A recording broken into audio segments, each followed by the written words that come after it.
College football fans have heard a certain three-word phrase a lot these past few weeks. Strength of schedule. Strength of schedule. Strength of schedule. Strength of schedule. Strength of schedule. Strength of their schedule. Strength of schedule. In other words, how good the teams you play against are. It's a huge factor in whether a team can make the college football playoff, and the selection committee says so. Thing is, it's sometimes at odds with how often a team wins. If you've got a strong schedule, like a team in the SEC, you might be forgiven for a loss or two, but other teams, like Washington this year, could see their playoff chances plummet if they lose just one game. On its face, the solution to Washington's problem is pretty simple. Play tougher teams. But there are a lot of roadblocks to getting a stronger schedule and beefing up your playoff resume.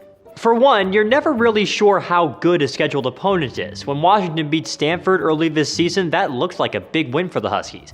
But then Stanford lost 2 of their next 3 games, and now the win is kind of an afterthought. And when a team has a weak schedule, it's often under pressure to win games by lopsided margins to win the committee's favor. Louisville coach Bobby Petrino has this problem, and he isn't a fan. It's sad because, there's something called sportsmanship.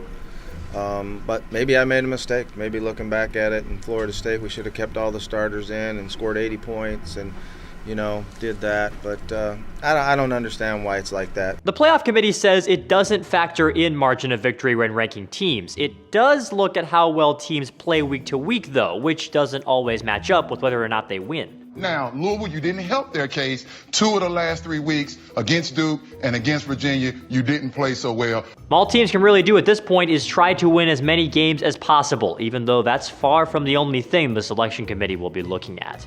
For Newsy, I'm Carter Woodeel.